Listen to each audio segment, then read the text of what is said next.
Can you Good. hear me? Go. Okay. We are group two, and we're doing a PowerPoint on the regulation of gene expression. I am Tiana speaking.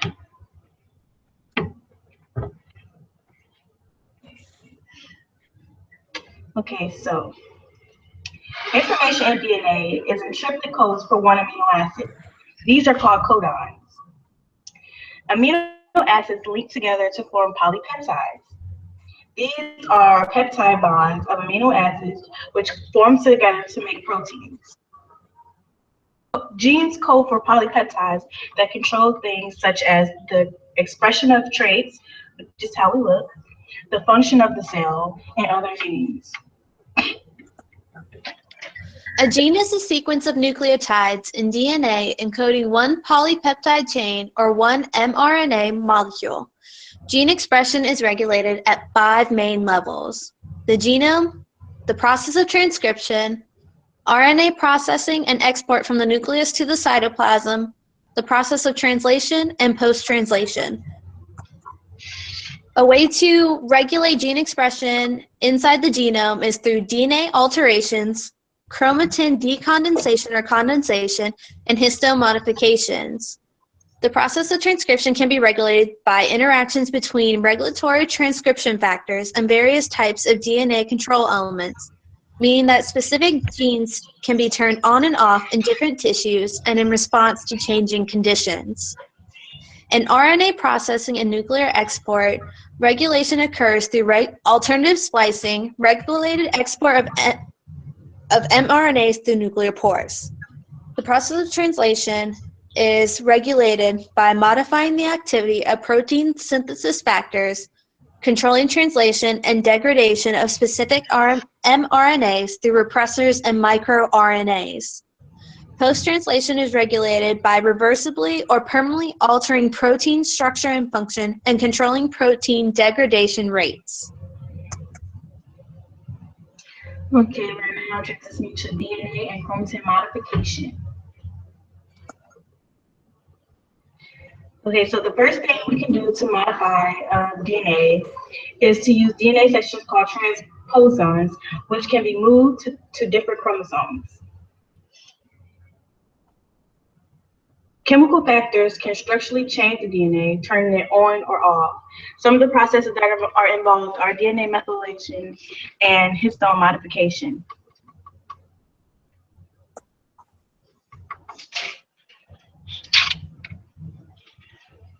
Okay.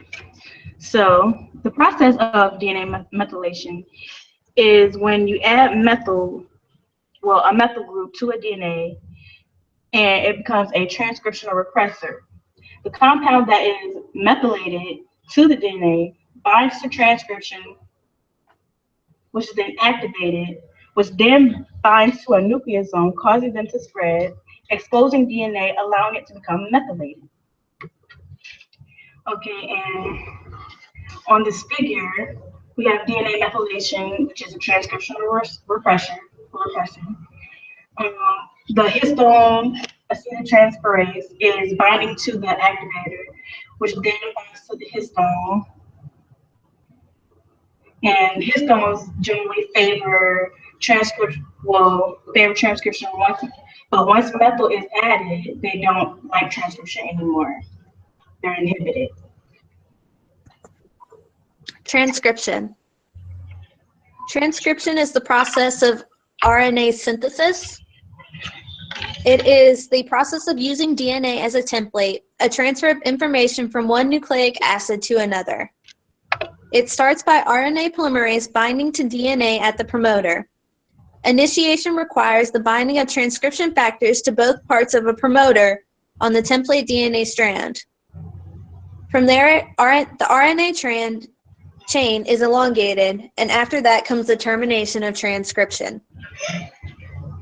Transcription factors are proteins that are always required for an RNA polymerase molecule to bind to its promoter and initiate RNA synthesis, regardless of the identity of the gene involved. General transcription factors assemble with RNA polymerase at the core promoter. Regulatory transcription factors are ones that selectively bind to a control sequence located outside the core promoter. These can occur at the proximal control elements or between the proximal control elements and the core promoter, as shown on the figure below. Proximal control elements lie close to the promoter. There are three common types. If they occur upstream or downstream, the common types include the enhancer, which is a transcriptional activator. It typically contains several different control elements within it, containing short DNA sequences that serve as a binding site for different regulatory transcription factors and may be identical to proximal control elements. A silencer is the opposite. It is a transcriptional repressor. It inhibits transcription by competing with activators or by binding to activators to impede them. It can also bind to co-activator complexes. An insulator is an in-between. It is also known as a distal control element. It restricts enhancers and silencers by creating a physical barrier between the two, thereby preventing the two from acting on the same set of genes. Co-activators are known as mediators. They lead to formation of transcription complex at the promoter, resulting in a more efficient transcription initiation. This image is showing how combinatorial control allows different cells to produce large amounts of some proteins, but prevents them from expressing significant amounts of other proteins. On the left, we have a green picture. It is showing that we have a full set of activating regulatory transcription factors present, meaning that the gene will be transcribed at a high level. On the right side, we have the red cell area, and we have no regulatory transcription factors available, meaning that our gene will be transcribed at a very low level. Okay, my name is Carlton Campbell, and I'm presenting RNA processing and nuclear export. Alternative splicing, the main function of this process, because of the production of multiple proteins from a single gene encoding, determined by the presence of the regulatory proteins, a small nuclear RNA that binds to the splicing enhancer and the splicing silencer. Here, they export from the messenger RNA through the nuclear pores to the cytoplasm. RNA exhibit defects in capping and splicing, not readily exported.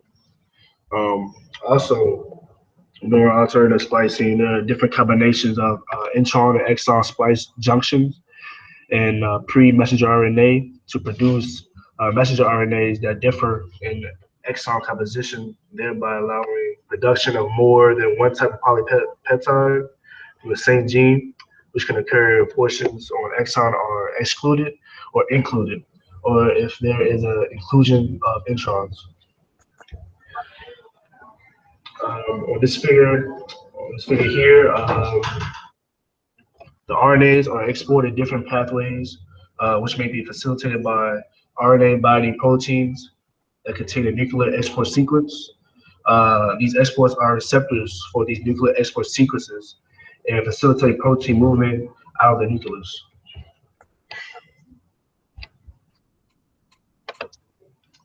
And for this illustration right here, it shows another way in which the same gene can produce different transcripts and in turn lead to different proteins, such as on this figure you see the IgM, which is secreted.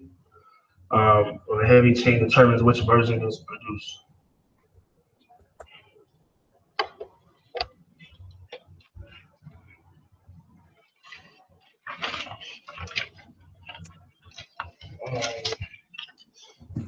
I'm Ali Arana, and I'm doing translation and post-translation.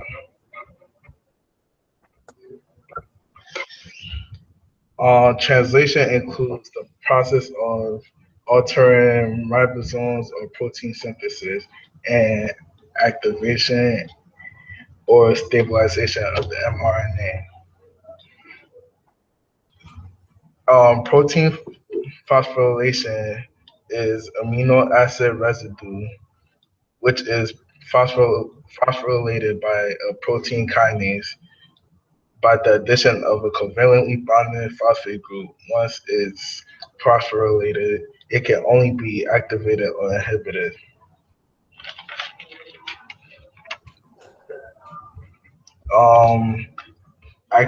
The activation and stabilization of mRNA depends on how it is degraded. When it's going from the 3' end to the 5' end, it shortens the polyata at the 3' end, which makes it which decreases the stability of mRNA. This image basically shows the double-stranded RNAs knocking down the expression of specific genes.